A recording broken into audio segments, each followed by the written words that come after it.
or over the weekend, Brett Lashley made some comments about John Franklin III, kind of tempering expectation about him. We'll talk about that if you'd like to.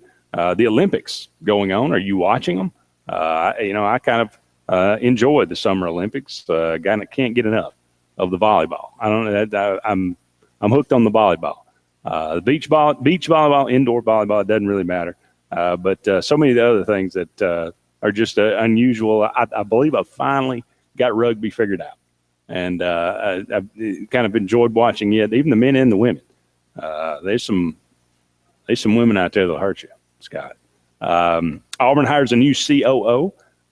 Maurice Smith saga still going on in T-Town. Looks like it's not going anywhere for a while. As he says he'll do whatever it needs to be done, take it as far as it can go. So he's kind of turning into a martyr here for some. We'll kind of see where this all ends up. Congratulations to Kevin Green over the weekend as he was inducted into the NFL Hall of Fame. Great speech. I thought it was long overdue, but we can talk about his induction if you'd like. Hopefully Brian Matthews will join us at 4:30 today. We'll try to get his thoughts on the things going on right now, the scrimmage as it was this afternoon. Sports Call today brought to you by Home Place Mortgage. Home Place Mortgage of Auburn and Lake Martin. They are the region's best mortgage professionals. They'll give you rates for all new home or refinancing mortgage services. Come to the right place. That is Home Place Mortgage of Auburn and Lake Martin.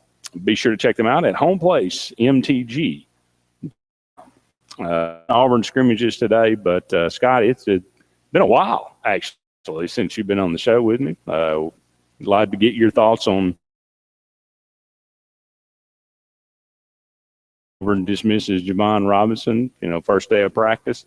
Love to get your thoughts on that situation, how you think that affects Auburn moving forward. Did it adversely or did it have an enormous effect on what you think the outcome of the season will be? Let me ask you that. Well, I think that anytime you have a dismissal of a returning starter, that hurts from a depth standpoint, obviously. So from a depth standpoint, I think that's where it hurts Auburn the most. I think that he was probably worth a game, just again, his ability to provide that depth with what we were hoping you'd get from Kerryon being a supplemental piece there and allowing him to thrive while also not having so much pressure to take so many carries. And obviously now that alters, I think, the game plan for what Auburn will be doing going forward. But my thoughts on the dismissal is more of the same. It's something that it appears that Auburn is recruiting the same type of personalities that other schools and rival schools are competing for.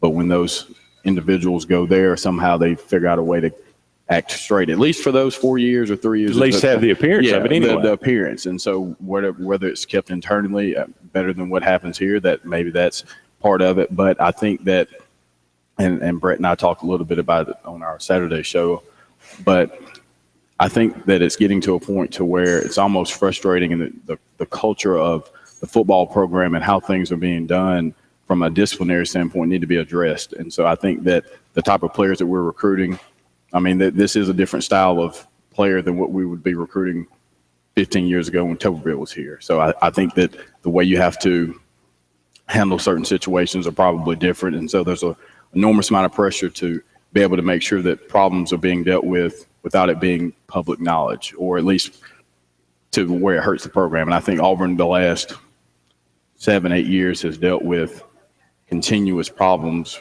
with star players, whether it be from a disciplinary standpoint or lack of production.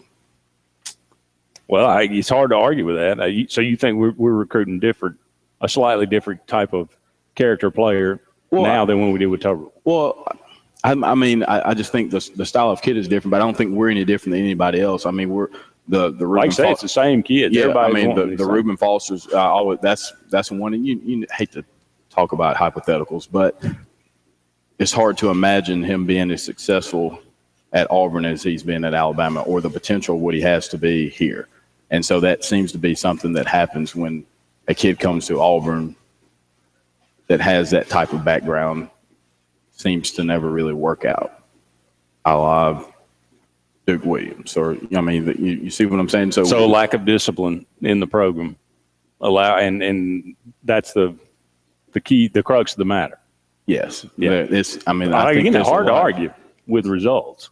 Yeah, but it's, and I had this conversation with some friends of mine, and they were hard on me because they said that, this isn't, and this is something we'll talk about too, but we're basically just talking about the success of Auburn and what makes a program successful. And I based it on consistency and just the type of program that you have. And so, again, we're recruiting. We finished top 7. We're around 7 to 10 every year. Fortunately, maybe we get a top 3, number 1 sometime. So if that happens, we have a quality amount of players, but it appears that when those types of players come to Auburn, they don't necessarily pan out the way you would think they would. And then if that same type of player goes to another school, they seem to pan out well. Again, the results are in the numbers and in the production that you see from schools. Love to know what you think. 1-888-9-TIGER-9 toll free locally at 334-887-3401. Auburn scrimmage today for the first time. It was said that the defense got the better of the scrimmage, particularly in the first half. Gus Malzahn said he liked the effort. Liked the effort and attention of the players throughout the scrimmage. He talked about the offense and defense being rather basic, but that was by design so they could get a good read on video to see how everybody's just physically competing. Jeremy Johnson, Sean White, John Franklin split reps with the first and second units. No tackling for those. Woody Barrett was in a blue jersey, so he did go live and supposedly did some good things with the threes and others. So what do you think about Auburn not going live with the quarterbacks? Seems to be what happened, I think, last year with what we saw with Jeremy. Everybody looks good against air. So, or when you're not going to get hit, the pressure of being able to set your feet and make an accurate throw. So, yeah, but I understand the health standpoint, but we have 3 quarterbacks, potentially 4 on the depth chart. So it's okay for you to go live, I think. Yeah, I don't think you can get a true evaluation. But then again, Gus has said we're not going to go live unless we have to. So the fact that they're not, now they may go live later on, but the fact that they're not going live, does that already say something about how the coaches feel about or how he and Brett feel about the situation? They already know the decision they're going to make. Basically saying there's no need to go live because we already, we just want to see who can be the most consistent here. I think they've narrowed it down probably at least to 2, if not already have a pretty good idea of who it's going to be. It's 13. I think, that would be my guess at this point, but I've heard it's been a swap of opinions. Well, I started thinking about it, and Brett and I, we were kind of hashing it out, and it's an interesting dilemma, and it's an interesting question, I think. The dismissal of Javon Robinson, does it help or hurt John Franklin? And I started thinking about it. When you look at it, Auburn's missing about 400 carries from last year. 400. Now, if we're going to be a very effective Gus Malzahn offense, we're going to probably need to run the ball about 600 times. That would put us in a normal range of a Gus Malzahn offense. So where does that production come from? Petway, you could give. Is he going to get 150 carries this year? Are you going to give Kerryon Johnson 250 carries this year? Probably not. I would think. Now they may, but even if they do, where's that other 100 carries coming from? Is it going Chandler Cox? Is it certainly a candidate? But I started thinking, well, if we don't, without the Javon Robinson contribution, it may have to come from the quarterback. And the only one that would be is either, is John Franklin. Woody Barrett's certainly a possibility, but a very unlikely possibility. So that's why I started thinking, well, maybe I've been saying Sean White all along. And now, just not because, and I made it very clear. The question we initially said was, who do you think will be named the starter? Not who do you think should be named the starter? And I always said, well, I think it's going to be Sean White. But with no Robinson now, maybe we need some more production from the run. Again, that's only one man. Yeah, obviously, even if JF3 starts, he can't I don't see him getting 100 carries. But I don't know. He maybe could finish with 100. He probably maybe could get. He'd have to. Yeah, that's if true. He started. Yeah, that's true. Well, I guess it just goes back again to what style of offense are we going to be the most successful with, or what he feels the most comfortable with running. And I think his comfort level probably rides a little bit more with Sean White. But this season, I can see this shaping up to be one of those Chris Todd type years where, the numbers may be pretty impressive from the passing standpoint, but in games where we really needed that extra, that something to put us over the top, maybe was lacking a little bit. So that comes against your Alabama's, Georgia's, Clemson. So the games that we really need to win in order to determine if you're going to be an 8-4 team or a 10-2 team.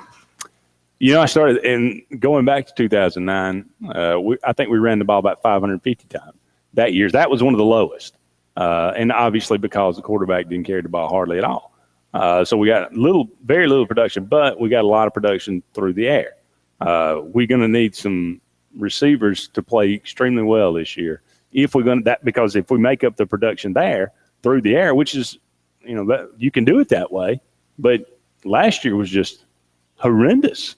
It's make or break, I think. Yeah. At least for the receiving core. But we averaged 430 yards in 2009 and 33 points a game. I'd take that this year. I'd take that now. I'd like for it to be about 450 or 470, but and about 36, 37 points a game. But right now I'm not I'm a beggar, so I'll take what I can get. But if it is Sean White, then that's the offense it has to resemble in 2009. And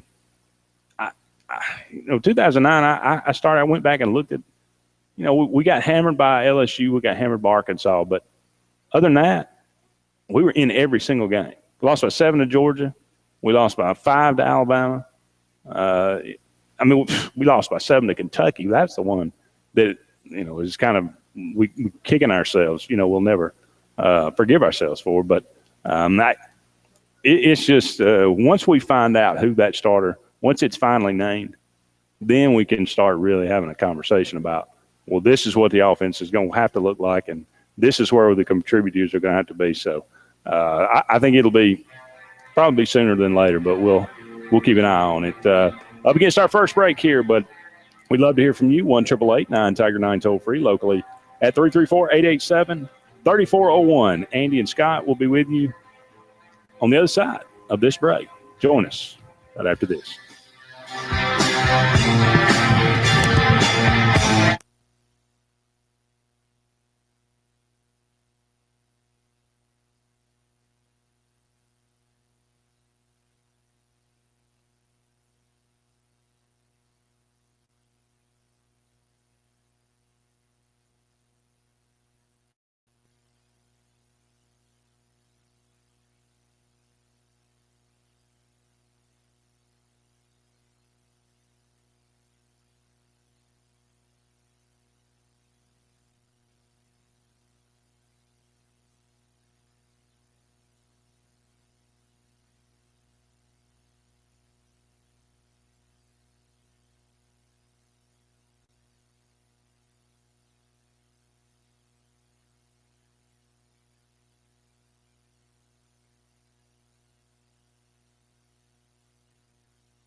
Welcome back, everyone, to Sports Call on this Tuesday afternoon. Andy and Scott here with you until 6 o'clock, taking your phone calls at 1-888-9-TIGER-9 toll-free or locally at 334-887-3401, talking about the scrimmage that took place this morning for the Auburn Tigers. And we'll continue talking about that, but your phone calls come first. Let's go to the phone line. Real deal. Welcome to Sports Call. Hey, guys. How you doing? Doing great. How about you? All right. I've been hearing y'all been talking about the Auburn offense. I don't see what's so hard about it to pick the quarterback. He's been running this offense since he got there. We was in every game last year. Now, I'm going to tell you something about Alabama, and you might think I'm in the Kool-Aid. The way you beat Alabama, Nick Saban is a smart coach, but the way you beat Alabama, you got to beat Alabama at their own game. I'm going to give you guys something to think about, and I'm going to hang up, and I want to get Shadows come in on this too if he's out there. We had Alabama beat in 2014. We got in the red zone 3 or 4 times and come away with field goals. If you get a big lead on Alabama, that takes Alabama out of their comfort zone. Alabama likes to run the ball, but they like to stop the run. I ain't seen no team tries to stop Alabama's run. That's why Alabama can use any quarterback they want. All that quarterback does is just manage the game. If you can take Alabama out their comfort game and stop their run, we can pin our ears back and we can come at their quarterback. That's why they can sack the quarterback so easy, because I've noticed every game, and I've watched Alabama ever since the Bob Brown days. Alabama likes to get a team in third down and long. And when they get them in third down and long, they send those defensive tackles, they blitz, they send the house at you. That's why they can get these sacks. I've seen nobody get them in those situations but Ohio State. When Ohio State got them in those situations, they come away with the win. Alabama really don't want to pass the ball. They passed the ball more last year to really kind of open up the offense. But if you can catch Alabama in those predictable situations like they third down and longs, every game that I've known Alabama, it always be 2nd and 1, 3rd and 1, 1st and 2, 1st and 5, something like that. Sure, everybody in the house know what they're going to do then. They're going to run. Now, the thing I got to say about Auburn, I don't understand this quarterback situation. Go ahead, get your quarterback established and go ahead and work with it. Now, I don't know what nothing went on with Jeremy Johnson when it really just caused my blood. It just upset with me. It really upset me for him to be there this long and he still hadn't established the quarterback position. But I wish they would go ahead and get the quarterback, get him established, and go on. I mean, I'm sick and tired of, all of them looks good. They all look good, but they still making mistakes. What's the problem there? Sound like to me, we can't establish a quarterback. Now, Coker, I'm not taking nothing away from him, but there had to be good coaching to take this man and win a national championship with him.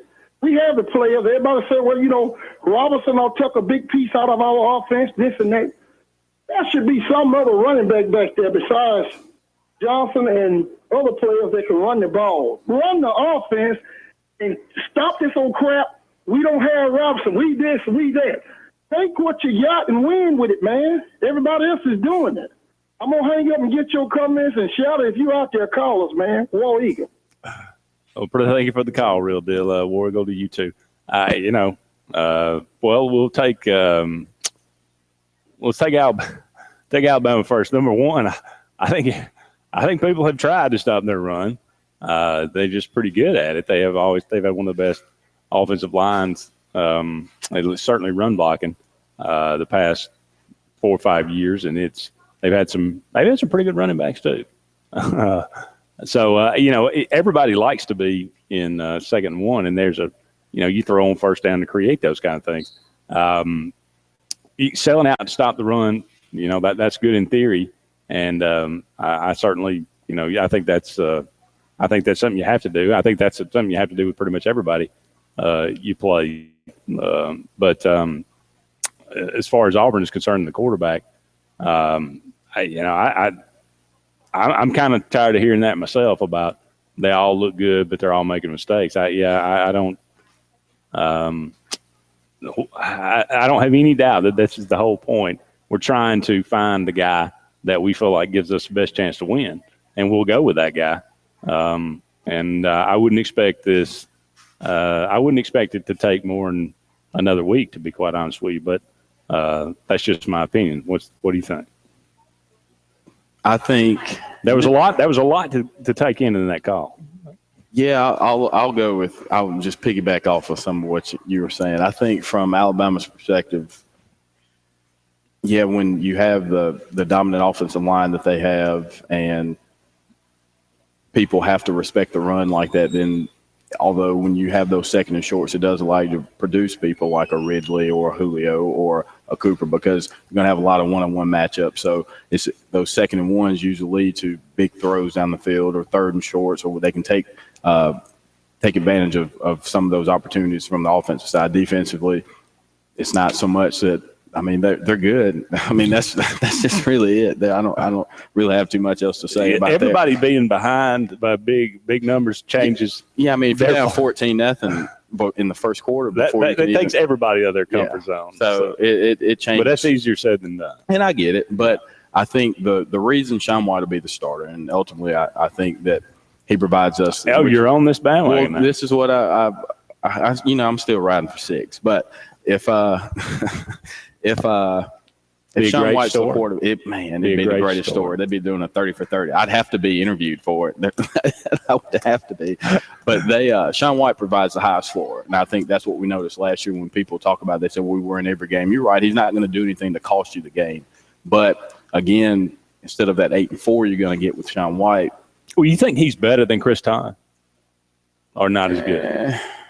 Chris Todd was a really good athlete, though. I mean, I haven't seen Sean White. And I mean, we've been told that he's athletic enough to run the offense and be productive. But Chris Todd really, I mean, he was coming from the Tony Franklin system, so it was really required for you to be able to run the ball as a quarterback. So they was very imperative. But in this scenario, he didn't run the ball very much. He didn't. But I mean, he was not somebody – he can move around in the pocket. I'm just saying somebody that's mobile enough to extend the play, maybe something along those lines. And Sean White obviously wasn't healthy last year, so that maybe prevented us from actually seeing how well he could run the offense when he's 100%. But having said that, I think from a job security standpoint, you start Sean White, let Woody Barrett stay and learn redshirt and let him learn the system, and he comes in and he's your starter next year when you've had more time for your players to develop.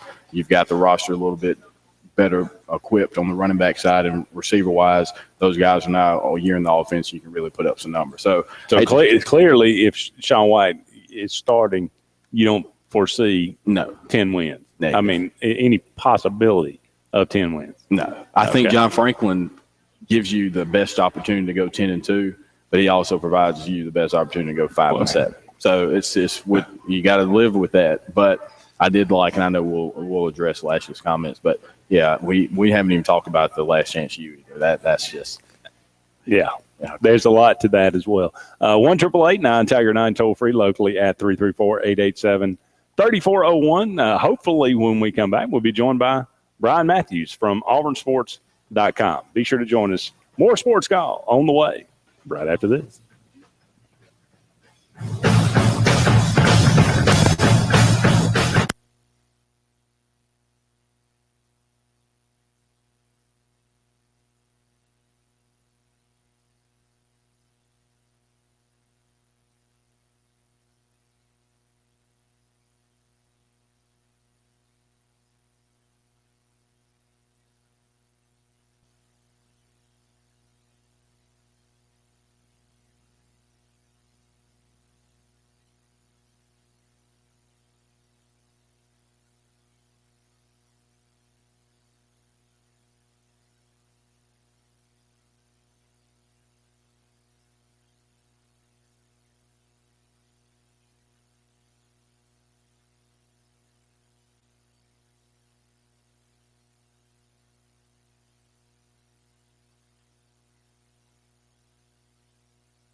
everyone, to the Tuesday edition of Sportscall. Andy and Scott here with you until 6 o'clock, taking your phone calls at 1-888-9-TIGER-9, toll free locally at 334-887-3401. We'll pick up your phone calls in the next segment, but right now we want to go to the phone line and welcome in our good friend Brian Matthews from auburnsports.com. Brian, how's everything going today?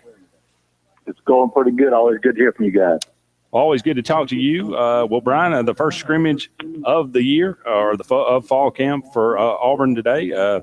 I know you didn't probably get to see it, but Nope. having talked maybe to the coaches and some of the players, what did we learn?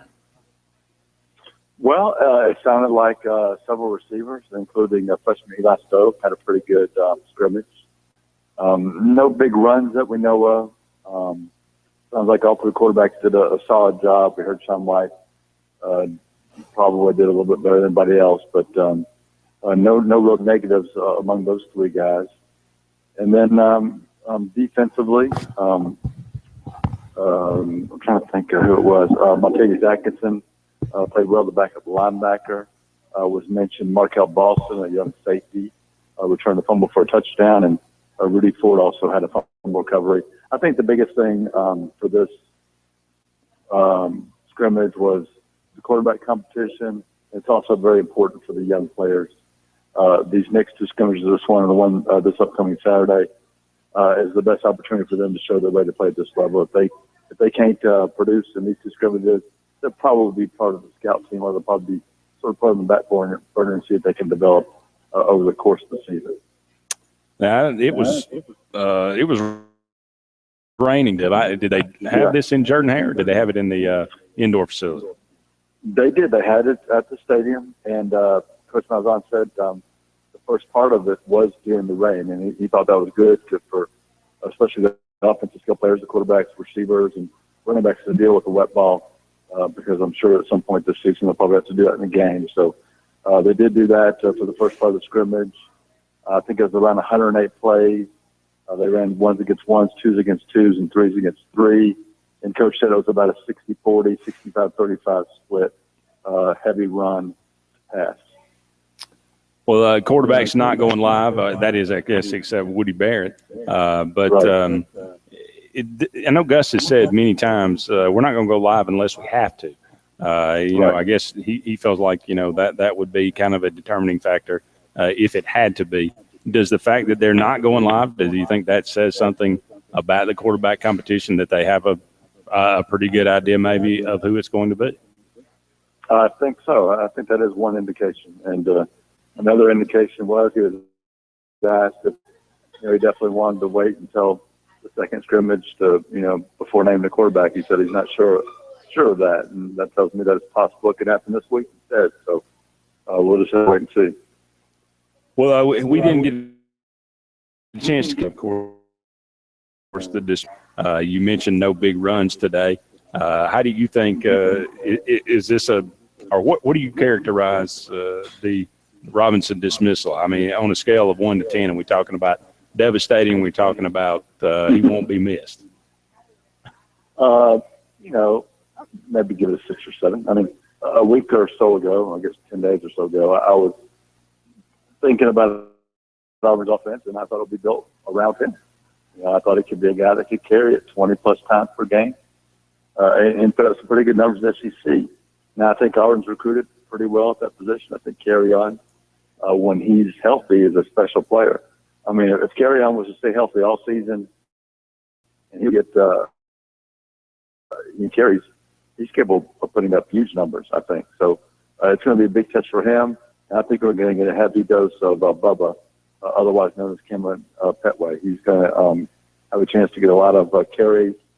He's going to be fun to watch. Definitely a different style than Auburn's had it running back in a long time. He's a one-cut guy, and he will flat run over a defensive back, a linebacker. So he's going to be fun to watch. Yeah, Auburn losing, their top three rushers from last year. That's about 400 carries, as we've talked about. That production's got to come from somewhere. Obviously, you want to split it up between those guys. They've talked about, Petway definitely moving to the tailback position. They're going to get Chandler Cox some more carries as well. You think Malik Miller factors in this as well? Yeah, we talked to Tim Horton Monday morning, and he said all of his running backs are playing, and that means Malik Miller and Kim Martin can dress up and be prepared to play game one against Clemson. So they're counting on those guys to fit in there and be backups and fill different roles. You know, Cam Martin's so fast, he'll probably be a speed sweep guy. They're also looking at Staten Truitt doing that too, and some other guys. But I think Cam could help out on special teams if needed. And Malik Miller is such a big, strong, athletic guy. I think he can be a quality backup running back and help out on a couple of different special teams too if needed. Got to make that production up somewhere. With the yardage, Auburn only averaging like 370 last year. Got to get a lot better than that. And one way to do that is through the air. Auburn got some veterans coming back, Tony Stevens, Marcus Davis, but brought in a stellar class of wide receivers. Do you think those guys or will we see a freshman starting against Clemson, do you think?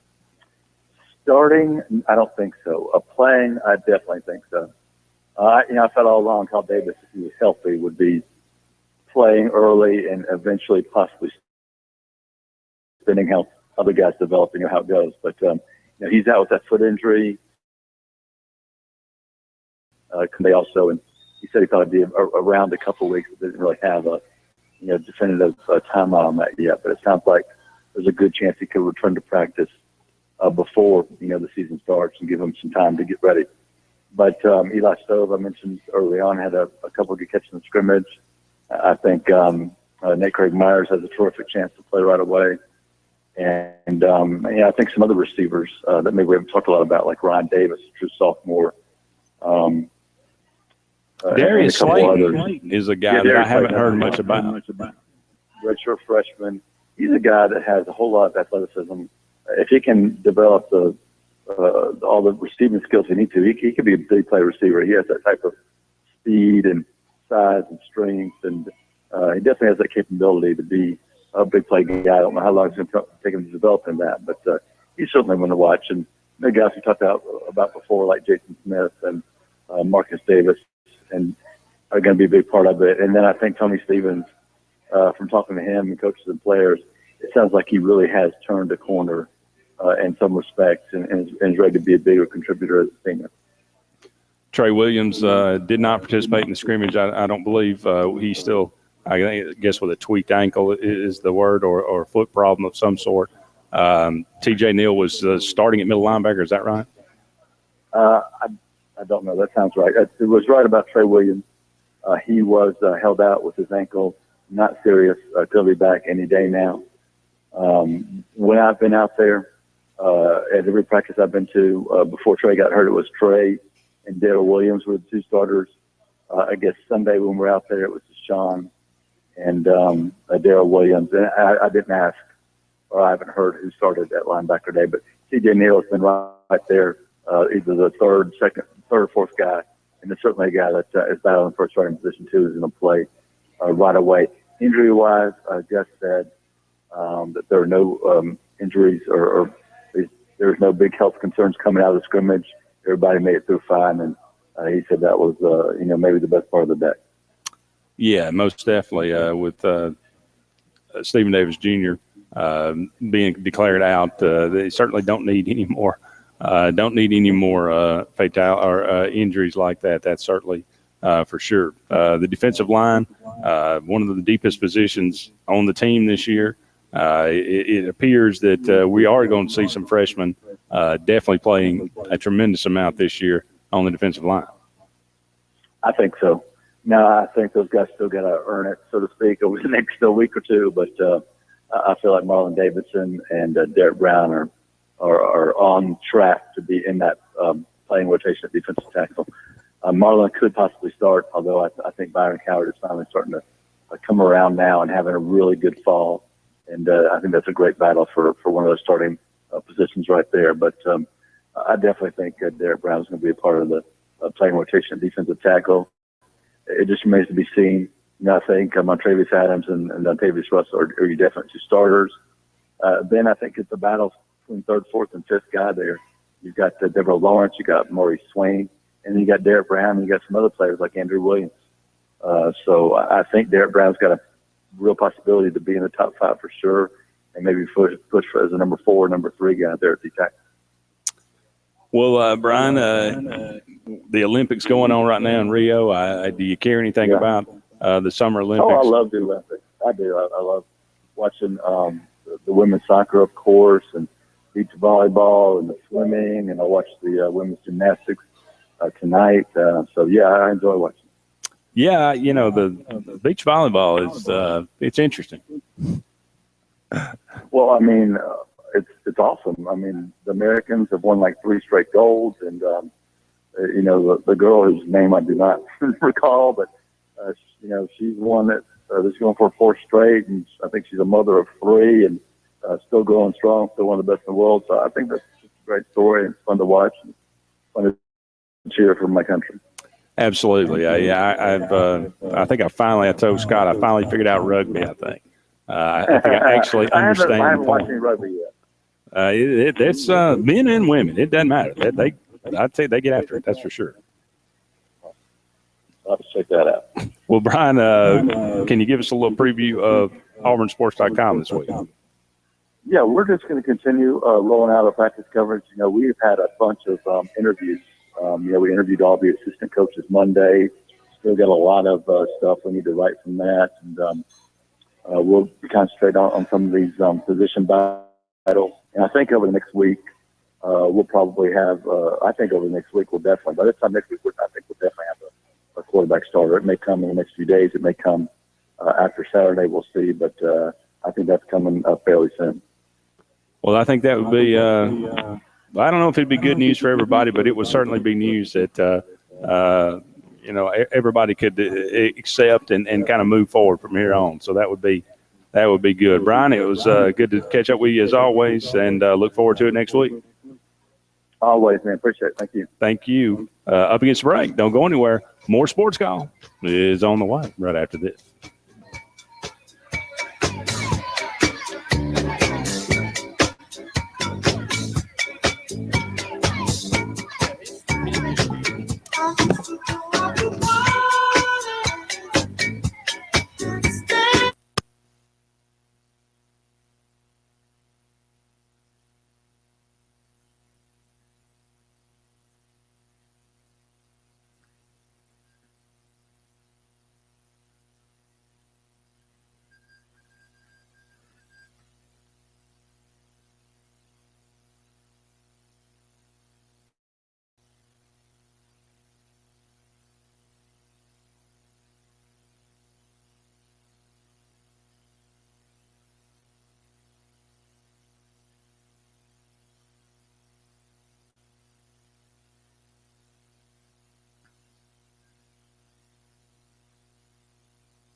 Welcome back, everyone, to the Tuesday edition of Sportscall. Andy and Scott here with you for one more segment in the first hour of today's show. Give us a call, 1-888-9-TIGER-9, toll-free locally at 334-887-3401.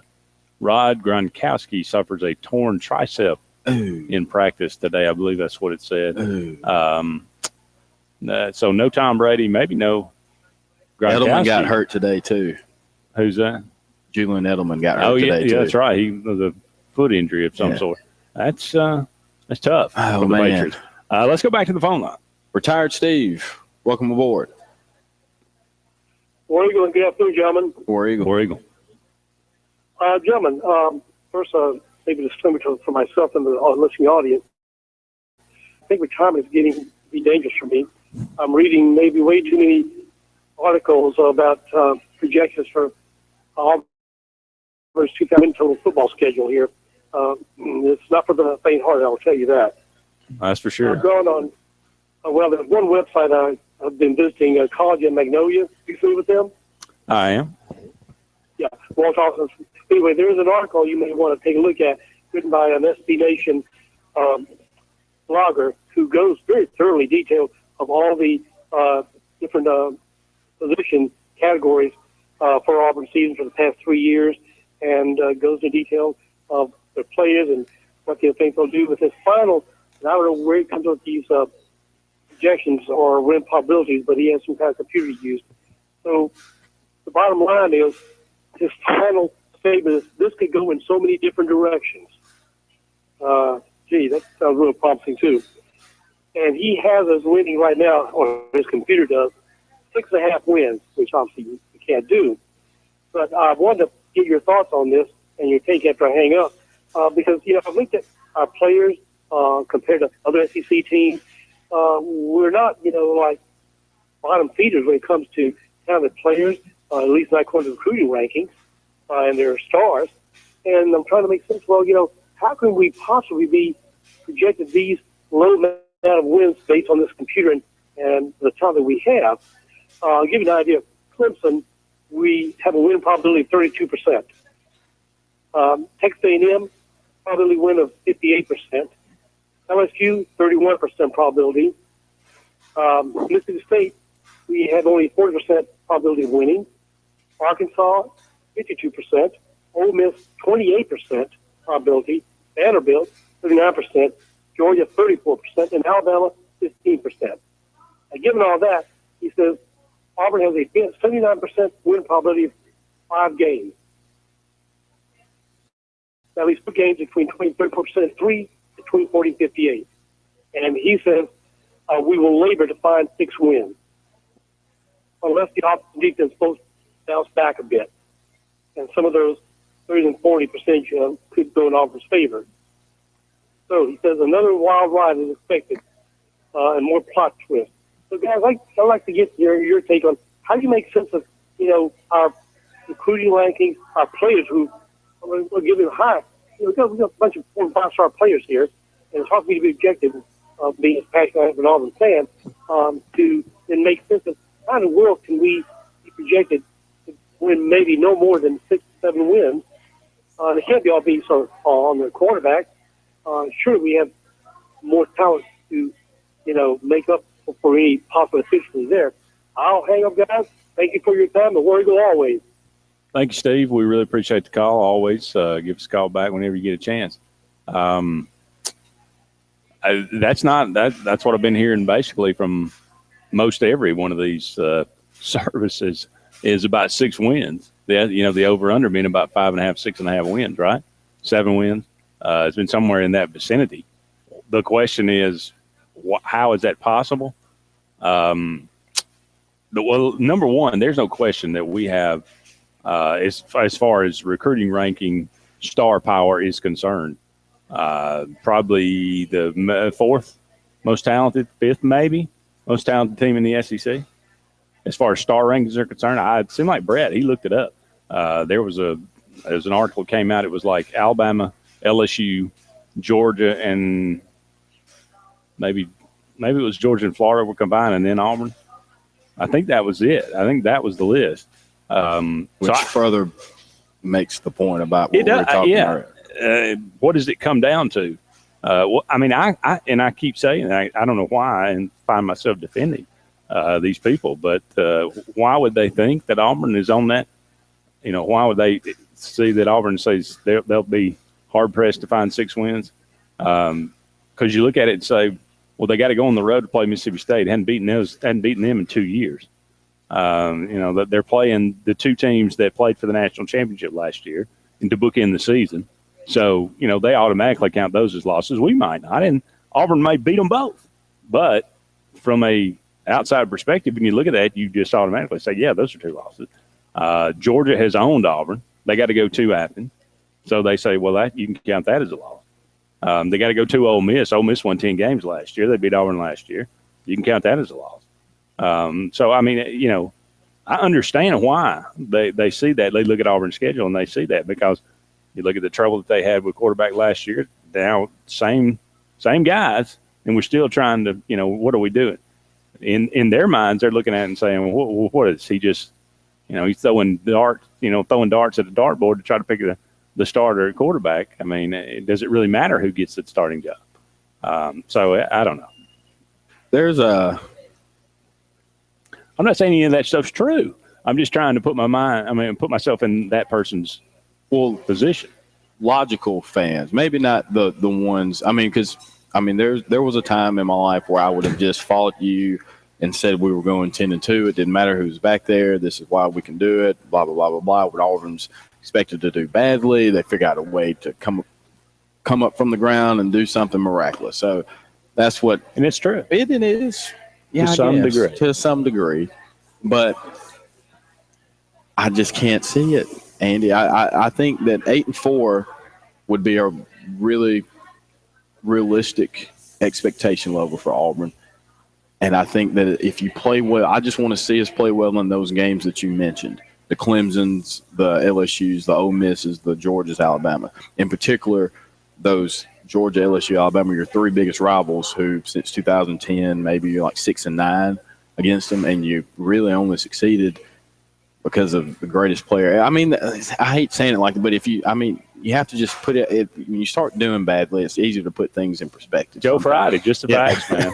It is. Just but I don't know. What I would hate for it not to go well this season, because then he has to be fired, and then that just creates even less stability within the program than what appears to exist at the moment. Well, that's pretty much going to wrap up the first hour of today's show. The Fox Sports Report is coming up next, but Scott and I'll be back with hour number 2, so never fear. Right after this.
it's going to be a show to watch. From Tiger Communications. Jackson, touchdown. For 20 years, East Alabama's sports talk leader. Swing and drive, mountain right. Sportscall. Oh, what a dunk. Call in now at 887-3401 Right through, he got it. or 1-888-9-TIGER-9 toll free. Struck him out. And now, coming to you live from the loveliest village on the plains, Sportscall.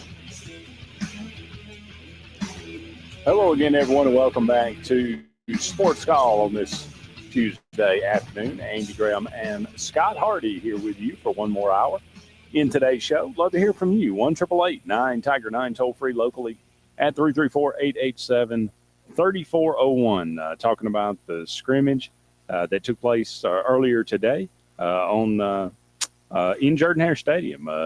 I did learn that from Brian Matthews that it did rain for the first part of the scrimmage, so Auburn practicing got a little practice in the rain to kind of figure out, and I think that's probably a good thing. It shows if you can handle that, certainly you'll see that at some point more than likely during the season. So we ran down some of the scrimmage notes, some of the things that came out of that scrimmage. We'll talk a little bit more about a few of those things, but love to hear from you. Love to get your thoughts on that.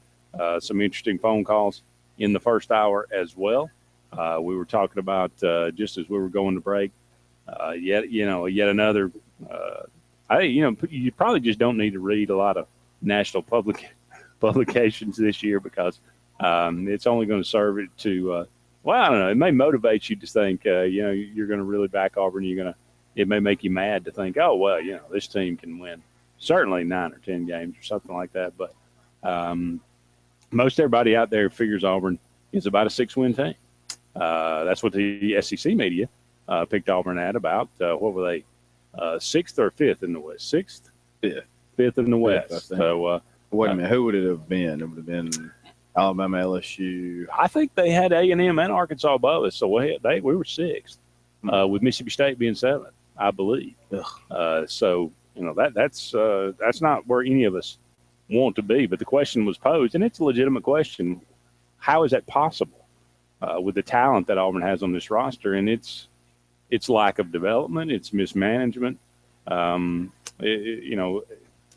If Auburn can get back on the right track, like we talked about so many times, when you look at Malzahn, 4 of the 6 years he's been involved or in control of, been 400. The worst, they 130 yards and 33 points.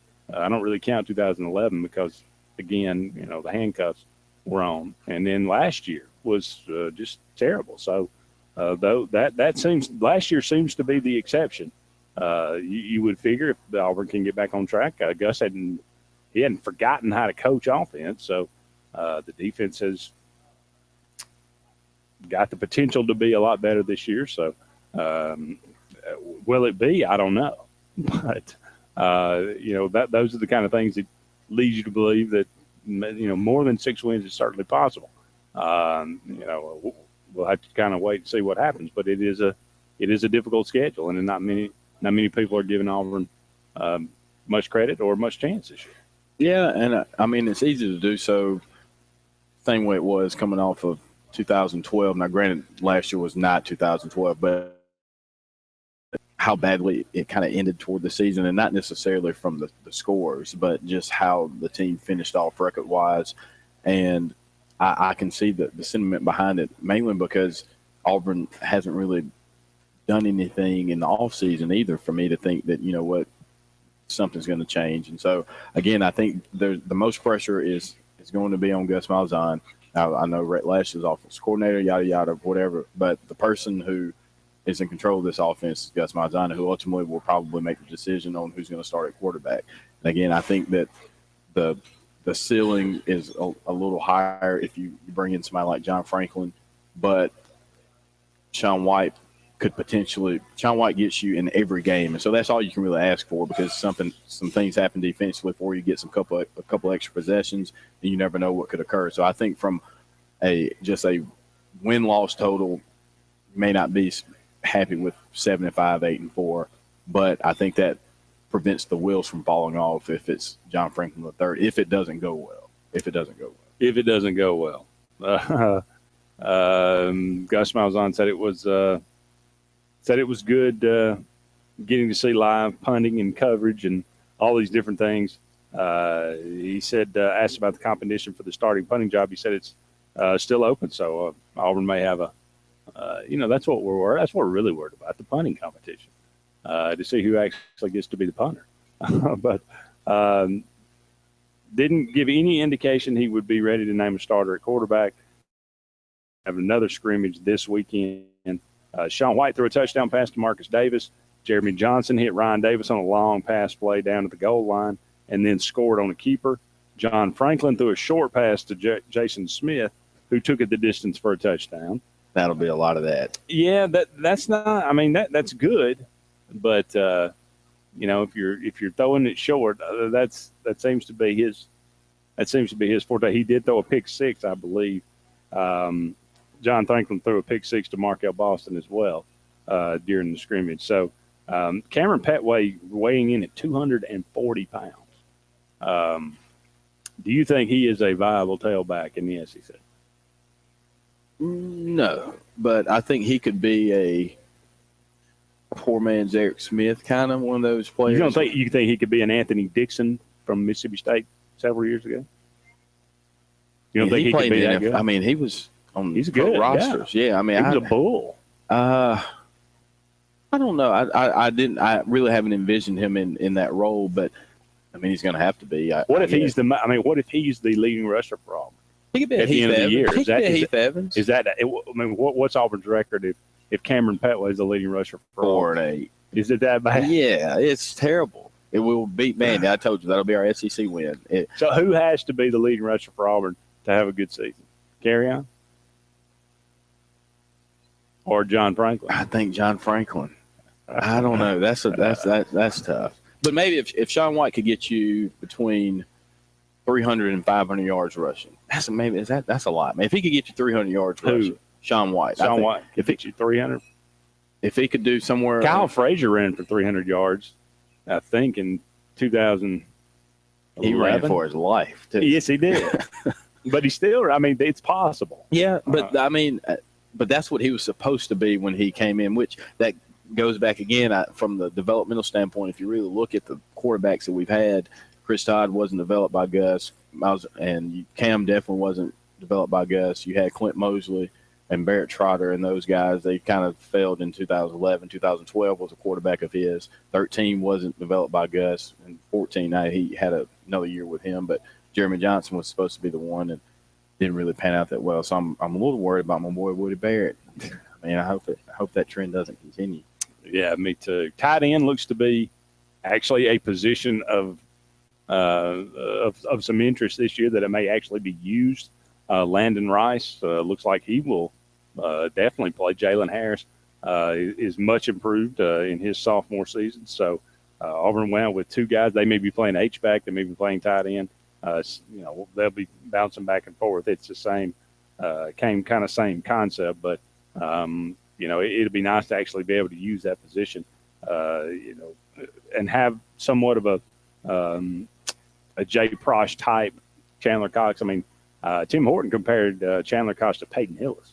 If he could be that for Auburn, no, that'd be good. Holy cow, yeah. That'd be good.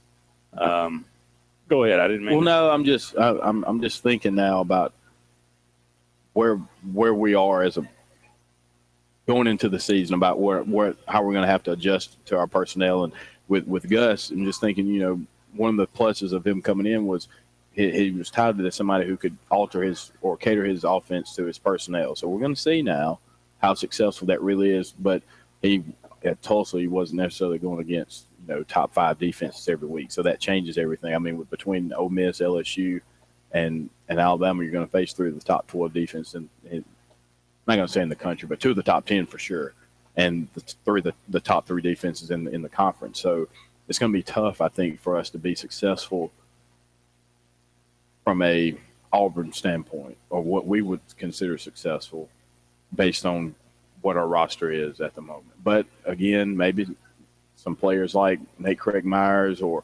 somebody. I'm a big fan of Tony Stevens too. I think he could have a legitimate opportunity to be a deep threat, especially if it's John Franklin. I think he could be a deep threat. I think he can be, but he's had 3 years to do it, and where's he been? Yeah, I don't know. Maybe Jason Smith gets more involved in the offense too now. And if Sean White drops back, or John Franklin for that matter, and throws a 60-yard touchdown pass to Jason Smith that's called back for a hold against Clemson, I'm leaving. I'm leaving the stadium. That was the turning point in the game right there. That's the turning point of the season. Right after, boom, Carl Lawson's out, and it's like, oh, okay. Here it goes. It was fun while it lasted. Man. 1-888-9-TIGER-9, toll free locally at 334-887-3401. Red Lashley last Saturday had some interesting comments about John Franklin tempering expectation, and Rodney Garner had some interesting comments about Byron Cowher. We'll talk about those when we come back, and we'll take your phone calls. Up against the break. Don't go anywhere. More Sports Call is on the way, presented by Home Place Mortgage.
Stick shifts and safety belts, buckets. Welcome back, everyone, to Sports Call on this Tuesday afternoon. Andy and Scott here with you for about 38 more minutes or so, taking your phone calls at 1-888-9-TIGER-9 toll free, locally at 334-887-3401. Rob Ninkovich, torn tricep for the Patriots, not Rob Gronkowski with a torn tricep. So still a blow for them, the defensive end being out, but no Gronk is and I don't want any of these fantasy people out there giving me death threats. I apologize for that misinformation. But we were talking about Auburn and the scrimmage this morning, talking about some comments that were made.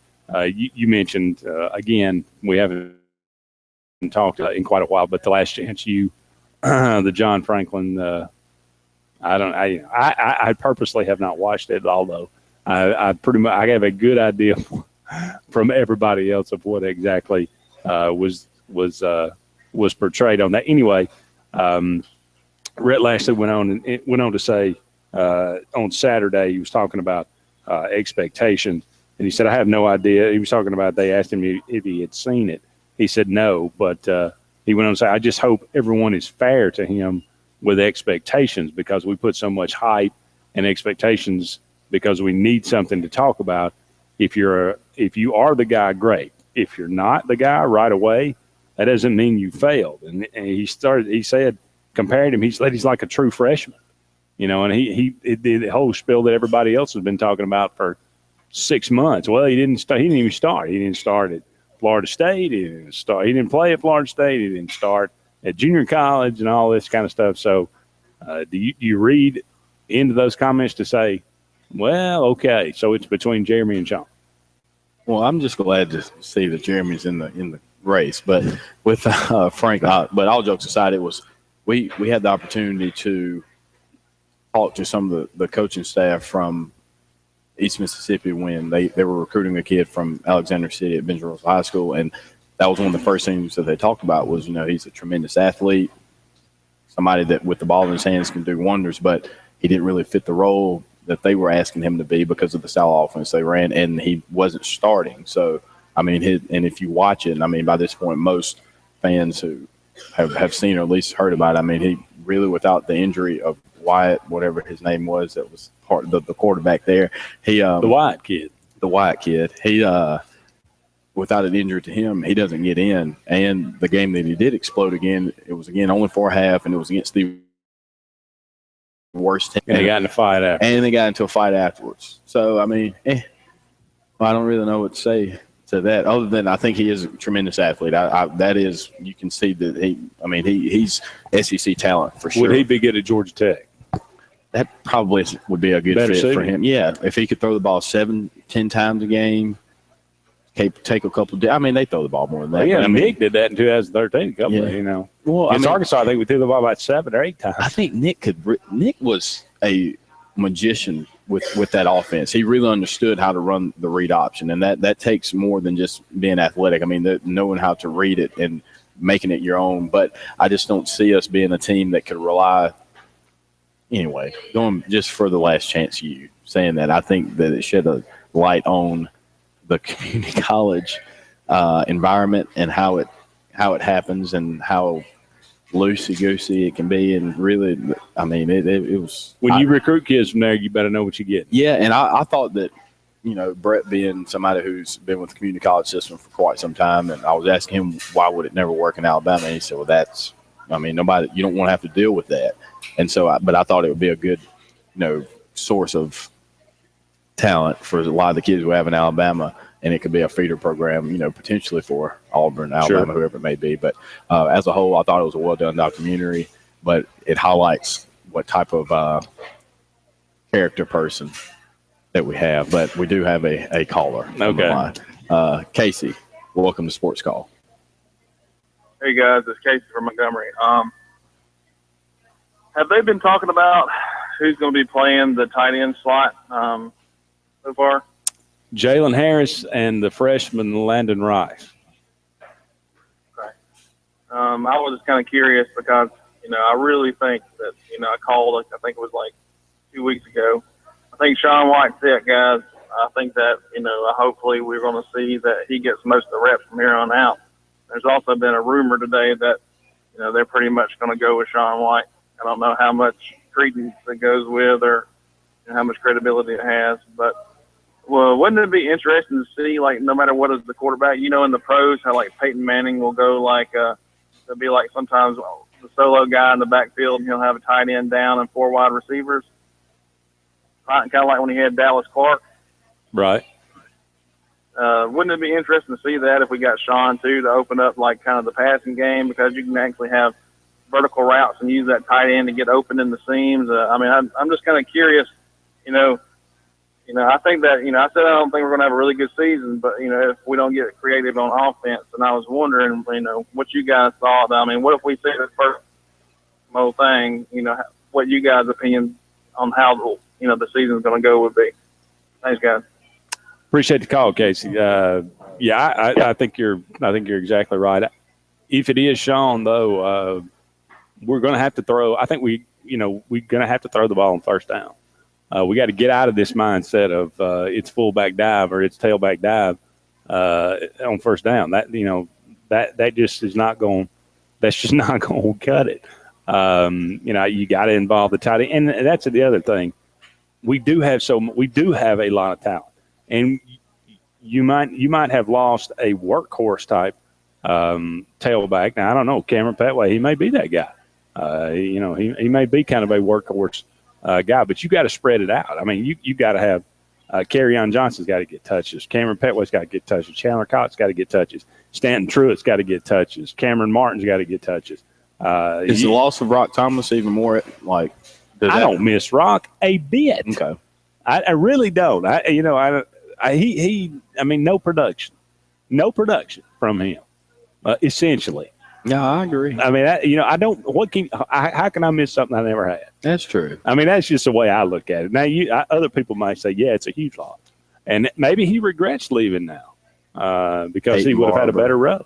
Now he may have had to leave. Nah, Peyton, yeah, I don't. But anyway, I think we'll be better. I think we'll be. I'm gonna go out on a limb. I'm gonna say we'll be better in the backfield this year than we were last year.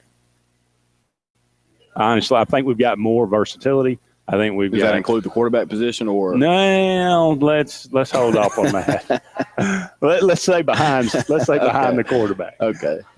Yeah. Don't. Why are you adding?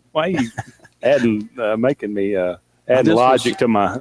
I just wanted to see, yeah. But no, I'm with you. Don't add reality to my statement here. It's just what has allowed when Auburn was really their most successful was when they had which is what Kerryon was supposed to be, was that Ontario McCaleb type guy to offset it, or he's more than a McCaleb to me.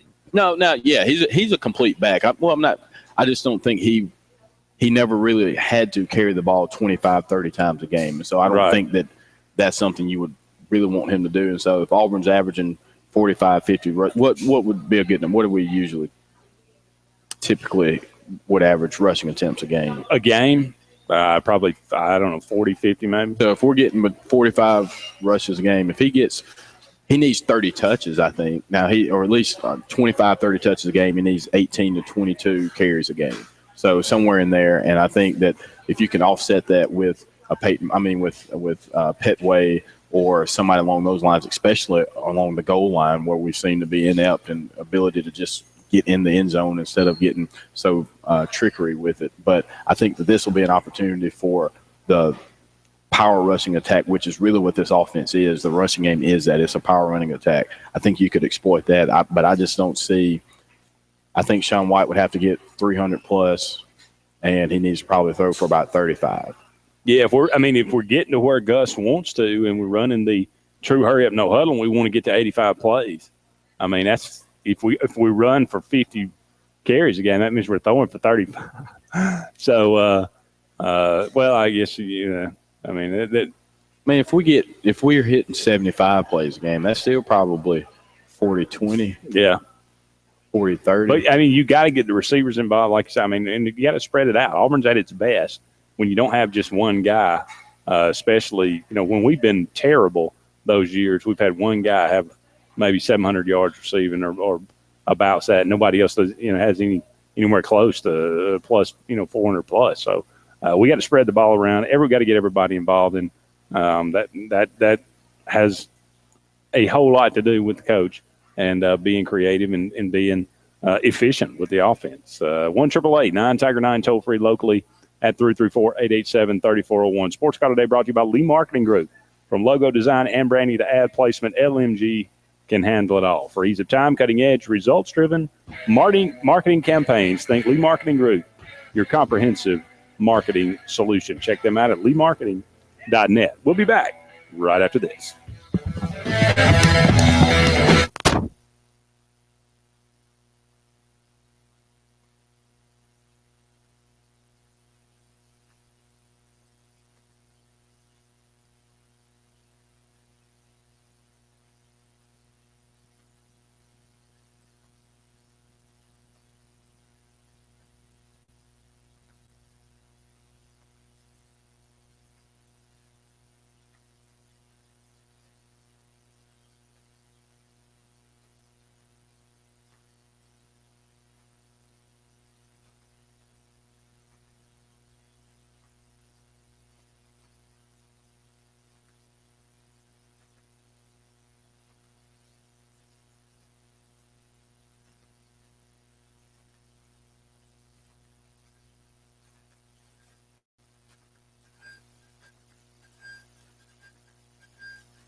Hello again, everyone, and welcome back to Sports Call on this Tuesday afternoon. Andy and Scott here with you for a couple more segments in today's show. Love to hear from you. 1-888-9-TIGER-9 toll free locally and 334-887-3401.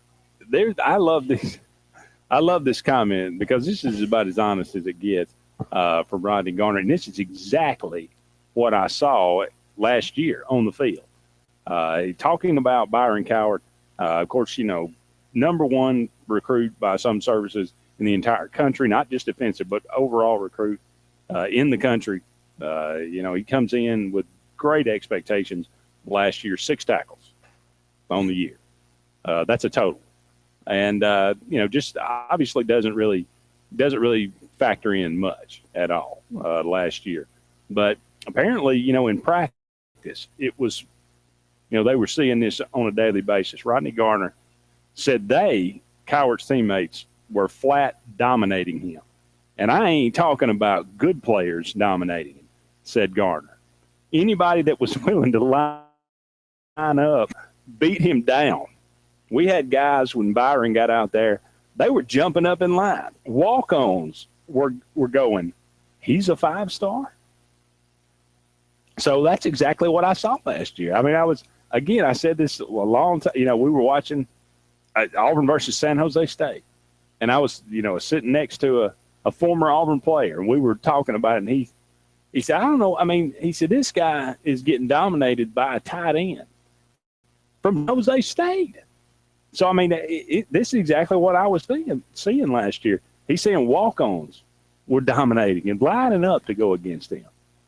Now, he does go on to say that he has, he said, and again, he starts out with, he has a long way to go, but he's fighting and competing, and you don't understand how important that is. It's the number one thing. It's awesome. It's not just on the field. I've seen the same progress in his life, outlook on life, his demeanor, how he goes about his day. So many times you saw Byron looking defeated. He's not that guy. He's moving closer to the guy with the swag he walked in with. So you've heard that by, a lot of different people. Brian mentioned that today when we talked. He said, Cowart's having a great fall camp. It seems like maybe, possibly, he's turning into the player that came in with that kind of height.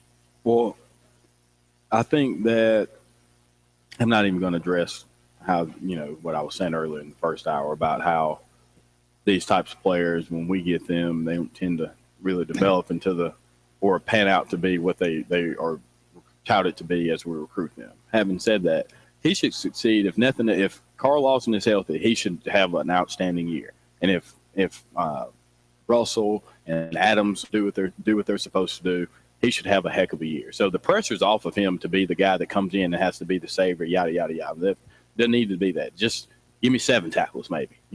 But give me 7 tackles behind the line. Yeah, the talent is there, obviously, but you could see in some of those games, you're right, he was getting manhandled, and he looked like he didn't belong out there, and maybe he wasn't the 5-star kid. But I don't know how a human being could look like he looked physically and get whipped like he did on a daily basis. I don't know how that's – I guess it's mental, but I don't know.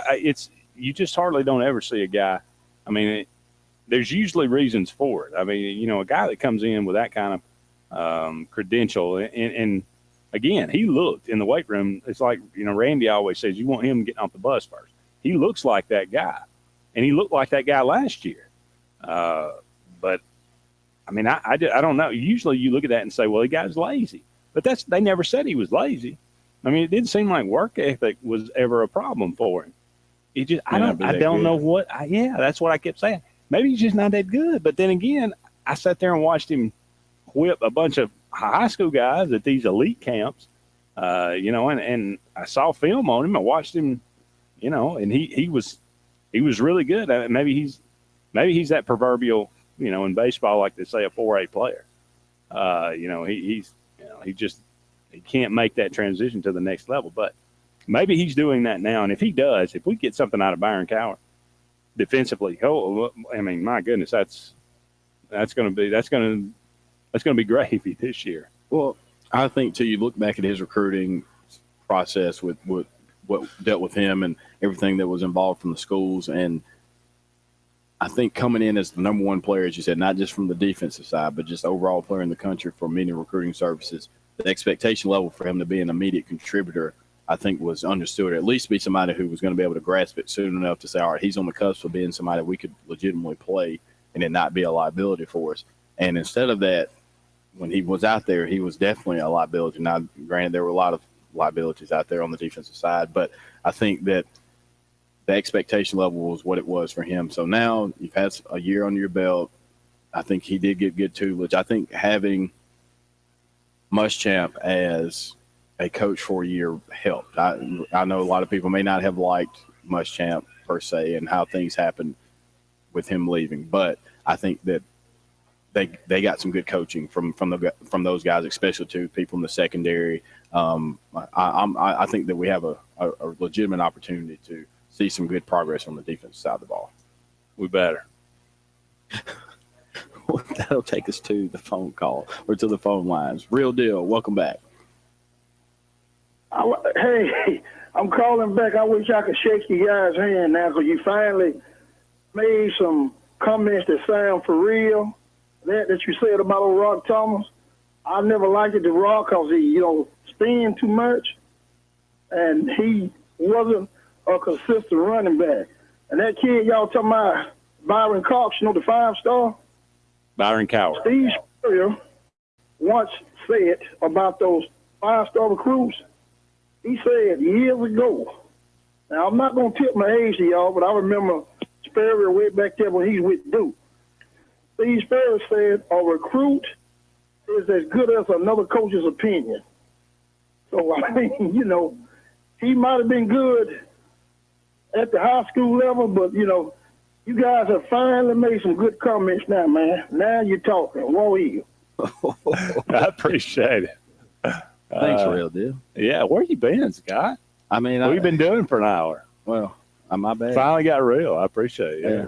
Well, he's the real. Thanks for showing up. We legitimately if he's a source of that, so it's legitimized now. But I do think that just on paper, again, this Auburn defense has the opportunity to be a really good defense if we're able to get some type of production from a behind the line of scrimmage. The tackle for losses have been lacking. Sacks are minimal at best.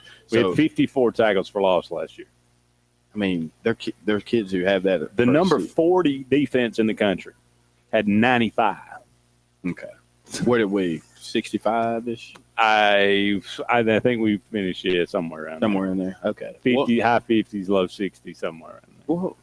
Okay. Overall, total defense. But see, I really tackles don't even for care loss. We were dead last in the SEC. I really have gotten to, and I guess I've been conditioned because of the type of offense we run. I don't really care how many yards we give up. Now, granted, if you're giving up a bunch of yards, that means you're giving up more opportunities to score, or at least giving points is what it comes down to. But points per game, I will judge us based off of that, and it's going. I think Auburn needs to be, which again, I think we wanted to be in the 30s, high 30s for the most part anyway. But I think now this is going to be required. If we're not hitting, 31, 34 every game, it's going to be tough for Auburn to compete, I think.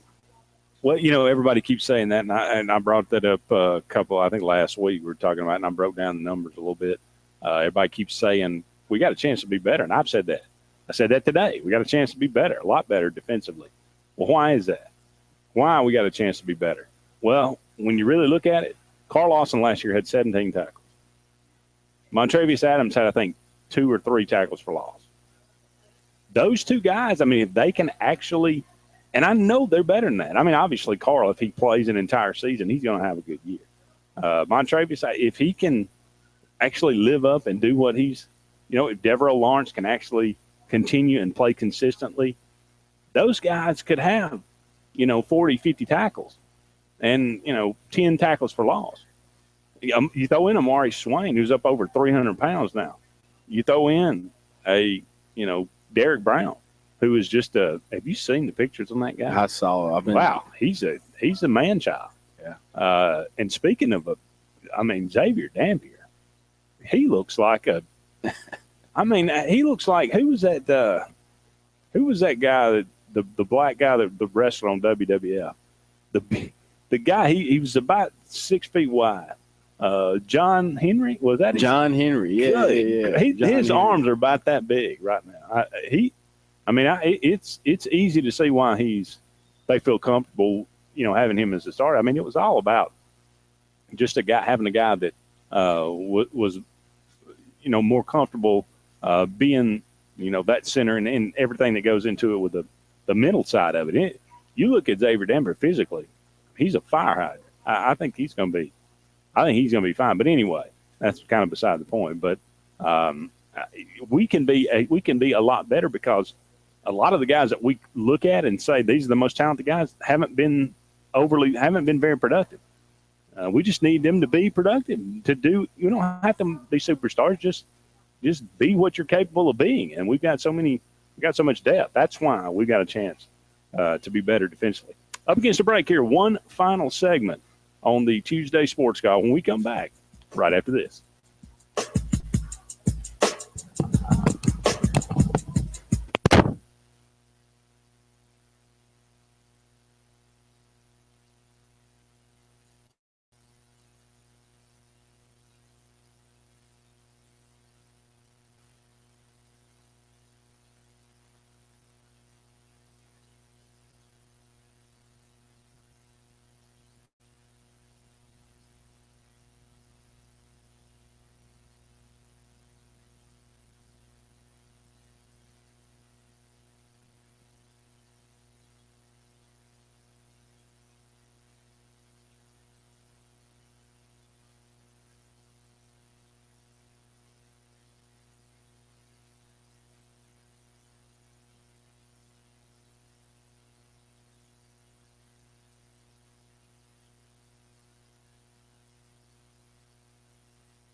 Salad. JR's off.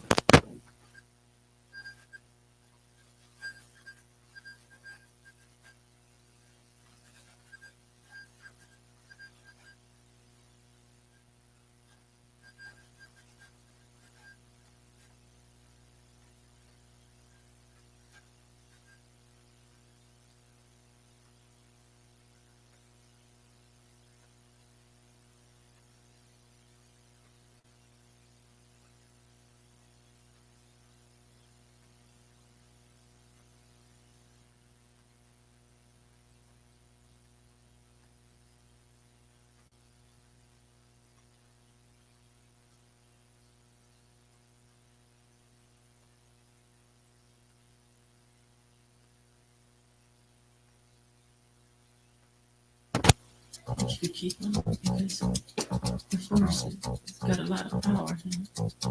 It makes me feel like it makes me feel like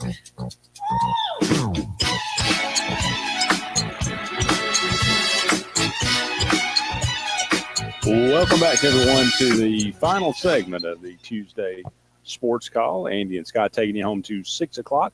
Still time to get that final phone call in. 1-888-9-TIGER-9 toll-free locally at 334-887-3401. Auburn hires a new chief operating officer, Marcy Gurton. She was the Texas A&M University deputy athletics director, so she comes over after David Benedict. I guess, I don't know, it's been probably almost a year now. It seems like since he went to, I believe, UConn, since this position was created a couple of years ago, chief operating officer. So she, pretty bright in her field, had a lot of experience. She was at South Carolina, was the chief of staff there. And, here, this is the, we talked about this. We've talked about this a couple of times, but specifically talked about it, a couple of months ago. Here's the job description of the COO at Auburn University. This is on the Auburn University from their own words. Directs the overall planning, implementation, administration, direction, supervision, and day-to-day operations of the athletic department. Essential functions. Supports and enhances the mission of the Auburn University Athletic Department. Number 2, assists the athletic director in shaping and developing goals for the athletic department and establishing appropriate performance goals for each area. Number 3, serves as a key advisor to the athletic director, serves as the top official of the athletic department in the absence of the director of athletics, develops budgets, policies, procedures, systems, and activities to support the mission of the athletic department, assists the athletic department on special projects, works in conjunction with the CFO on financial projects, strategic budgeting, and forecasting. Wouldn't it be easier just to say she does the athletic director's job for him? Yeah, it almost sounds like a mayor, city manager type of scenario where you have figurehead and an actual day-to-day. I mean, we keep saying this is a business. This is a business. It's a big-time, multi-million-dollar business, and you need to run it like a business. And it's not. I mean, that's the way all businesses are, right? You have a CEO, you have a COO, you have a CFO, CLO. I get chief legal officer. I guess that's the way it is. But my question is now, what does Jay do? He raises money. Now, he's good at that. Now, that's something he knows how to raise money. And that's true. He is a good spokesman for Auburn. I think the way the athletic department handled the Cam situation. Why are we paying him $600,000? He's an Auburn man. And, well, I guess he's earned. That's the. Well, congratulations, Marcy, and welcome to the Auburn family. The new chief operating officer for the Auburn Athletics Department. On another unrelated story, Tim Tebow, stop the presses. Tim Tebow has decided to become a baseball player. Timmy wants to play ball when he grows up. Timmy, I'm sure he'll get out there and he'll hit 10. Gary Sheffield said he watched him hit. He said he's a natural. He said he'll be in the majors. I'm not listening to that. I'm sorry. He'll be 29, I think, Sunday. There's nothing